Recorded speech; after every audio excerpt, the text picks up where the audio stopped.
How are you getting on? Sean Ferrick here for Whatculture. Now, we are going to be taking the Star Wars approach to covering House of the Dragon, and by that I mean we're starting on episode 3. Like, share and subscribe. That's how this series will take off, and sure, listen, I'll give you all a hug if you do it. Now, you're probably familiar with the other ups and downs that are across all the various channels as well. You know it's on the wrestling, it's over on Trek Culture as well. We do the ups and downs for all the various Star Trek shows. Who Culture, we've got Doctor Who in there as well. And we've got Rings of Power has just started on this channel. So don't forget to give all of them a check out, because who needs free time? Who needs free time? Help me.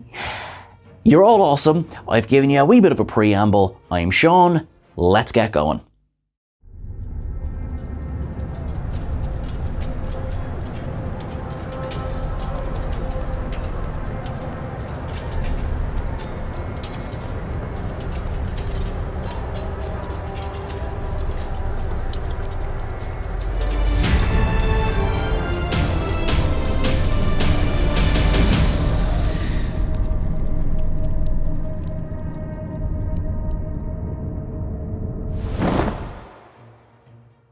There is a great opening that shows the arrogance of Prince Daemon. He is a dragon rider. You know, it took us however many seasons in Game of Thrones to see Daenerys finally ride those dragons. Here, we got it in like episode 1. So there is a pressure on this show to deliver when it comes to dragon riders. And I have to say, in fairness, it's done a pretty good job so far. Caraxes is the name of the dragon that Daemon is riding, and pretty impressive and kind of terrifying looking. People are suffering. It is really good because it really hammers in this idea, certainly in Daemon's mind. He's kind of hollering and hooting and everything, and he's like, yeah, I'm gonna get yous, yous are all screwed, ha ha ha ha, yous prick. They all just wouldn't hide in a cave, because what we later on find out is that this is not the first time they've come into contact. It's a good way of turning it on its head, that the arrogance of Prince Daemon, based on the fact that I'm riding a weapon of mass destruction here, it's effective when it's surprising. Think about back in Game of Thrones when we saw, you know, Drogon or Rhaegal or Viserys would appear out of nowhere and they would rain fire down. It was terrifying because the people there didn't know what to do. That's not the case here. Dragons are far more common now, so they know they can wait them out. And it is a great scene for that. It sets up the frustration that Daemon has, while also like, you know, oh, I can do this, I can win, I'm brilliant. No, they completely turned that on its head. So for me, that was an up, is showing Daemon's arrogance, while also this Crab King character is able to use that against him and simply hide in some caves. Caraxes is too big to come and get them. So it's really, really good. There was, however, now there is a little point of view character as a poor man has been nailed to some driftwood, and you know, he sees the fire in the sky and he's like, here is my prince, I am delighted, my prince has come to save me. And then there is a, you know, a kind of a funny slump. Caraxes' foot just completely takes him out. And so you think, great, this is going to be a comedy episode. Nope. Down. The bulk of the episode takes place around the birthday, or the second name day, of Viserys' son, Aegon. A lot of families coming together to be like, oh, great. Sucks to be you, Rhaenyra, right? I mean, like, you were going to be queen and then you had a little brother. And she is understandably not very happy with this kind of discussion, as you wouldn't be. And, you know, people walking up to Viserys and going like, how are you getting on? Yeah. How are you going to break the news to herself? And he's like, what are you talking about? They're like, no, sure, listen, you know, she's not going to be queen after all. Character after character after character are coming up to Viserys and going, yeah, but you have a son now. Everyone around them is very interested in what's going on with the right of succession. And, you know, who do we marry to who? Lannisters are trying to marry Rhaenyra in this one. There's discussions of Strongs being married to Rhaenyra in this one. And, you know, there's, you know, Rhaenyra is possibly, understandably, a bit like, would you piss off, please? I'm going off on the hunt with Christian. Bye. Basically, they're all talking about her like she's an object, or you know, not even that she's a prize to be won, which, while, you know, you wouldn't really condone it, you could certainly understand it. But no, there's none of that. It's just like, oh, so You marrying her yet? No, you marrying her? Yeah, grand. Yeah, you're marrying. Ah, yes, grand. Yeah. And Viserys, to his credit, is a bit like, I am on board with the idea of my daughter marrying because, building alliances, but please stop coming at me all the time with these suggestions. At this event, which is supposed to be a celebration, it's supposed to be about how wonderful it is that Aegon has made it to his 2nd birthday, all people are worried about is who's going to take Rhaenyra's hand in marriage. And he's getting more and more frustrated as the day goes on. And by frustrated, I mean pissed. He is knocking back the wine. There's a bit of a tense moment when one of the Lannisters, Jason Lannister, and the character Ty Land character in the episode, they are presented as twins in this episode. We know a couple of other Lannister twins. They had a happy ending, didn't they? Not really much point so far for having them being played by the same actor. Incidentally, one of the only actors to appear in Game of Thrones and House of the Dragon, because he was killed at the tourney in front of Robert Baratheon way back in season 1 of Game of Thrones. Happy little deep cut there. He approaches Rhaenyra with the full confidence that, we're going to marry. She storms in and speaks to the king about this, and Viserys was aware of this but is not very happy about it, speaks to Jason about, this is not the way you should have approached this. I appreciate everything, but have you had the conversation with her yet? And he goes, what about? About, not being the queen. All of this together sets up Rhaenyra goes off into the Kingswood by herself. Now, she's then immediately followed by a member of the Kingsguard, Christian Cole. Viserys is getting more and more forlorn, more and more frustrated. His aides are coming up to him. We have Otto Hightower, the Hand of the King, is sitting down and he's suggesting marrying Rhaenyra to her own brother, which in a Game of Thrones, in a Targaryen point of view, is actually not that outlandish. Viserys' problem is that Aegon is 2, not the fact that they're brother and sister. This is the world that we live in. All of this, the up that I'm giving here is that this shows the Targaryens at their weakest. They are so secure that they could easily be knocked off the throne. And it's really well portrayed. Now, I will be honest and say the episode, it does struggle a bit with pacing issues. I would be concerned if they kept this pace going. One of the things I lauded about the first 2 episodes was that it felt like early Game of Thrones in terms of pacing, but with a budget of later Game of Thrones. And so too is true of this episode, but it did suit the story. But I did want to raise a point of that. While Rhaenyra is off in the forest, Viserys is, kind of part of the hunt, but he's not, because he's not really doing any hunting. His handmen all catch this stag that they're all supposed to be hunting and hold it down and say, do you want to kill it? But it's not the right stag at all. Everything is kind of wrong. Nothing feels right at this point. There is, there's supposed to be this white stag which is supposed to symbolize Aegon's rise to the throne. It's all great, but it's not at all. There is a normal deer, and I must say, for a moment, I have to down the CGI on this deer. This is a show that has incredible dragons, and side by side you've got not great deer. You've got Caraxes in this episode, who's being presented in 4K, 60 frames a second, ray tracing on, and then you've got the deer, which we're going back to like PS3 graphics. When you have it in the same episode like that, it's quite jarring. And the later deer, the white stag that does appear for a few seconds as well, again, it's a bit ropey. Back in this camp, we have Viserys again sitting on his, I suppose, little travelling throne, and Otto Hightower, played by Rhys Ifans, sits down beside him.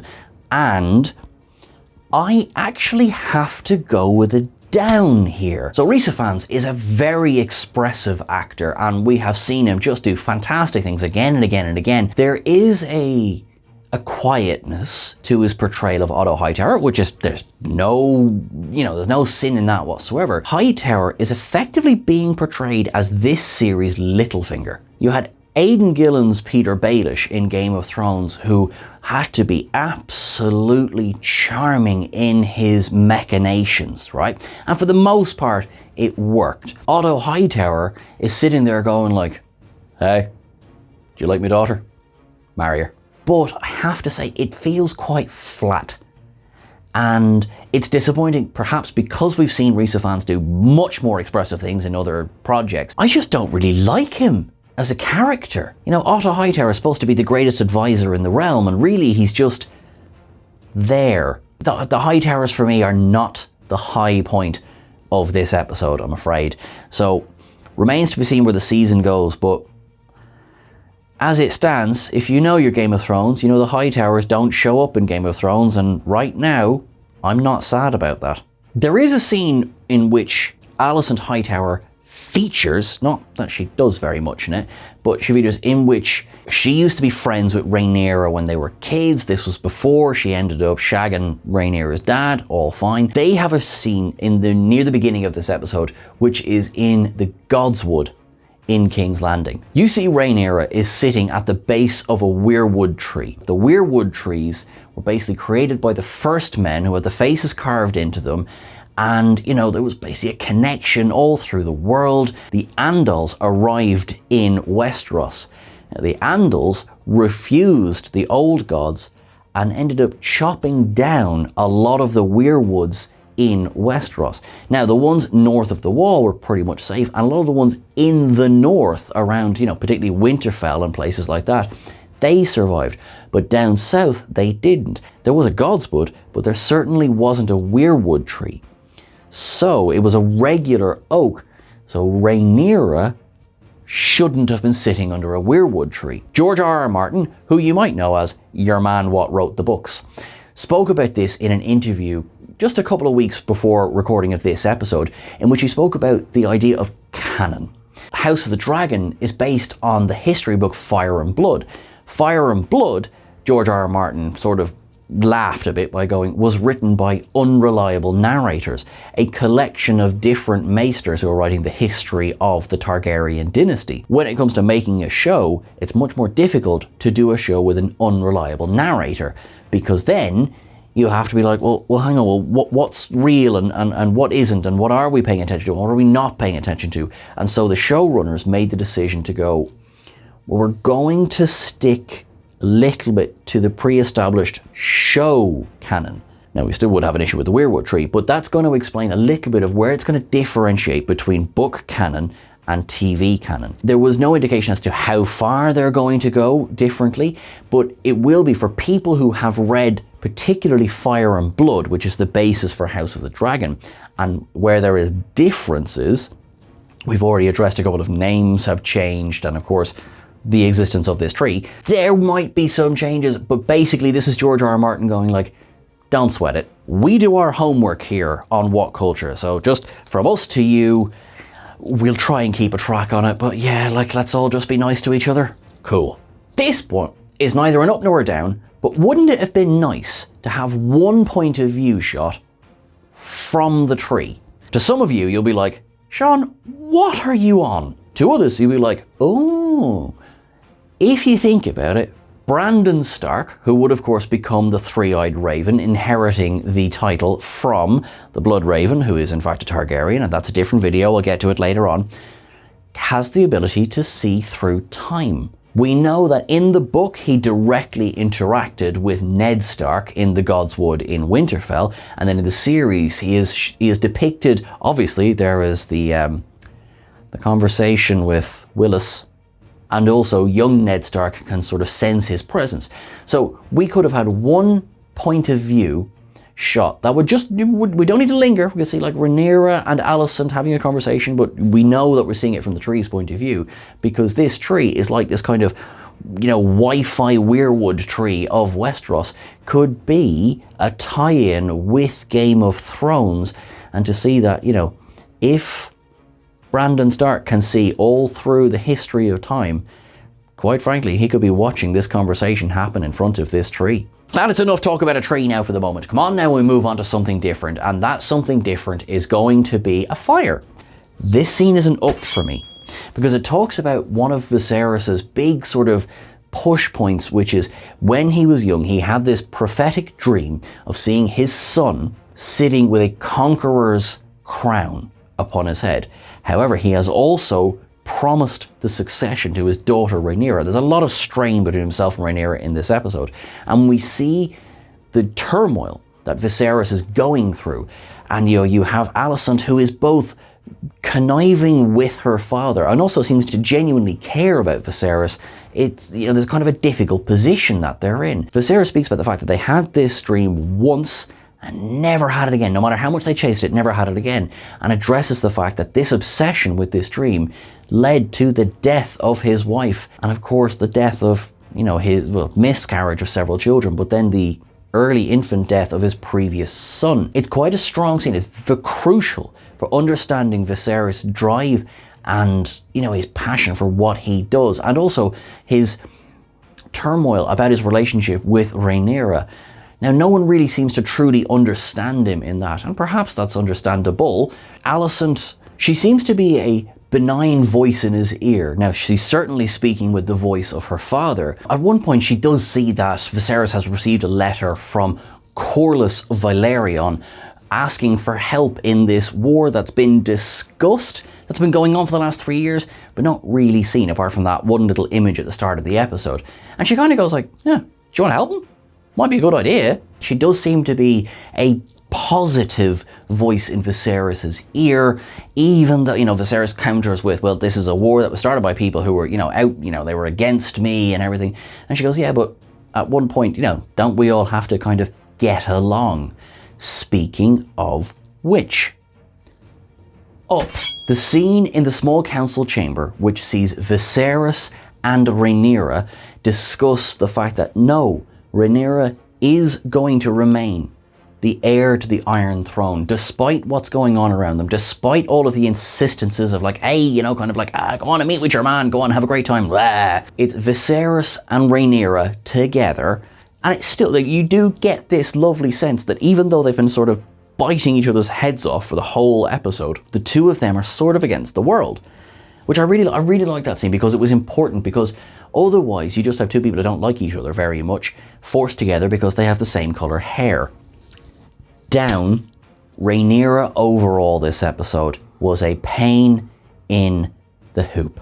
Yes, she's being approached by these potential suitors all the time. Yes, people are trying to marry her off. And, yes, she, goes for a walk in the Kingswood and comes across the boar that pretty much made Robert Baratheon its bitch. She's not had a very good time. But at the same time, unfortunately, the direction, the depiction, and, I'm sorry to say, this week, Millie Alcock's performance, it was just bland. I didn't feel anything for Rhaenyra other than I was just fed up. By the end of the episode, I really was. I was like, I respect your position. I respect that it's difficult, but this is really starting to wear on me now. I almost caught myself missing Otto Hightower. And believe me, that's not praise. I really hope that this improves now going forward. We do know that because of the nature of the show, I believe Millie only has one episode left as Rhaenyra. Then there's going to be another time jump. And right now, if this is the last image we get of this version of Rhaenyra, it's not a very good one. On the topic of time jumps, that's something that we've already had 3 years of a time jump, or about 3 years of a time jump between episodes 2 and episodes 3. And I think we're going to have to kind of accept that that's coming, because we know there's going to be another time jump coming in a couple of episodes. This one is going to see recasting of several characters. Fine, as long as we sort of accept that. I did feel that this one was a bit like, oh, okay, 3 years have gone by, grand. We have Aegon, the little brother of Rhaenyra. That itself was fine. Like, we need to have this character for things that are coming down the line. Now, an issue with that is that there's been this war going on at the Stepping Stones for 3 years that we've been told about, but we haven't really seen. And that's a bit of an issue. And I have to say, I have a down for what was supposed to be, I think, the big sort of cheerful ending of the episode. You have Daemon and the Valyrians are still waging war against the Crab King, and it's not going very well. It's been 3 years. Now, the problem with this is that they come at them with dragons, and then every time a dragon comes by, all of these corsairs, they just nip into the caves. Because they're just like, haha, you can't fit in here, dragon. Just to quote the former worst president of the United States, George W. Bush, and then they just smoke them out. I mean, they've got dragons. you know, kind of, you can turn the heat up pretty well in that. This whole thing of, you know, Viserys' envoy arrives and, you know, kind of, hey, Daemon, how you getting on, bro? Yeah, we're going to send some ships, we're going to help you. And Daemon says, haha, no, you're not. And wallops the poor messenger over the face and keeps hitting him with his helmet. Not cool. It's not his fault, you know. And then jumps in a little rowing boat, goes over to the beach and proceeds to completely defeat the pirates. Runs through the beach, stabbing and cutting and everything. All these archers that are placed around him, they're firing arrows, but of course he's got really thick plot armour, so he's fine, until he does get hit by a couple of arrows, which were enough to take out Robb Stark at the Red Wedding, so, you know, The problem with this scene is that the way that it's shot, I mean, it's like, you know, it's like a video game. He ran, it was very, very lucky that there was like that boat rack to hide under, wasn't there? Because that hid all of the arrows from him. So he was actually okay then. And it gave the people he'd obviously told to run after him time to arrive. And I was a bit like, oh, all right, the stakes are quite low for this one. And of course, you're like thinking, well, he's a dragon rider, so you're just kind of waiting really for Caraxes to arrive. You know, they have the Valerians, they're cutting their way through all the pirates. You have the Crab King, who does absolutely bleeding nothing. A dragon turns up, but it's not Caraxes, it's Rhaenyra Velaryon, who is also a dragon rider, riding atop sea smoke. This is something that we'll see later on. We'll identify sea smoke. So there is a dragon, it's called sea smoke. We'll get more of that going on. And it's wonderful, and it's shot in a way that it's meant to feel triumphant. And you have Daemon then, who, remember, 3 arrows in him, stands up, walks into the cave, and the next thing we see, he's dragging the, you know, bifurcated body of the Crab King out, drops him down. Well done, everyone. Solid game. Haha, down for pints. And it is just fine. It is. I didn't feel there was no stakes at all. It was a bit frustrating because, not that I want Matt Smith to be killed off, I don't, but you're kind of like, have injuries mean something if they're going to mean something? If we're supposed to care about this character, the Crab King, who's been, you know, going for years and he's the baddest bad of them all, it's obviously not that bad, you know, and kind of like, oh, there's another random dragon, right? All of this could have been teased in such a uncertain way. It had a feeling of, wouldn't this be cool if? And that, unfortunately, that's not good writing. That is like, we've got a budget, we want to use it. Now, being very, very harsh, I know that, because it all looked great, but that, to me, unfortunately, the whole scene was a down. However, I don't believe on ending things on a down, so I want to go with another rapid up, and that is for Paddy Considine, the standout performer of the first 3 episodes for me. Now, while Millie Alcock has been quite good in episodes 1 and 2, and Matt Smith has been fairly impressive across, he didn't have much to do this week, but Paddy Considine has been the glue holding the show together so far. He is the only character, I would argue, that in this week displayed the passage of time.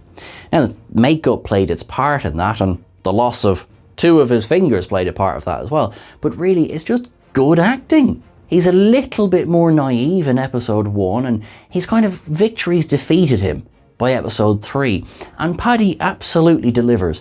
So I have to say, he was a standout now for this week. And I do hope we get more of him. I wouldn't be sure where we're going. We know there's going to be a season 2, and I wouldn't be sure where the character's going to go. But for me, so far, Paddy is the standout. And I will also say, I stand by my down for the deer. But the practical effects was pretty damn good this week. That's an up from me. I have to say, you know, the Crab King, didn't like him, didn't really care for him, didn't really matter. Did look quite good when Daemon was pulling him out along the beach. Now, everyone, thank you so much for sticking with this video. We have so much passion for this. We really hope that you're going to be with us as well. So please remember to hit like, share, and subscribe. You can catch us on Twitter at Whatculture. You can catch myself at Sean Ferrick as well. Now, we also have ups and downs for the Rings of Power. That will be coming out on Fridays. We also cover over on Trek Culture. We cover the weekly Star Trek episodes, which come out on Thursdays as well. So make sure you check out all of those if you're not sick of me already. And you know what? No one would blame you. Thank you so much to Chris, who edited this episode. Thank you everyone who watched along. Remember, you are awesome. Look after yourselves. We will see you next week for the next episode of House of the Dragon. In the meantime, be well. Our friends in Ukraine, stay strong. We love you loads. Everyone have a great week. Make it so.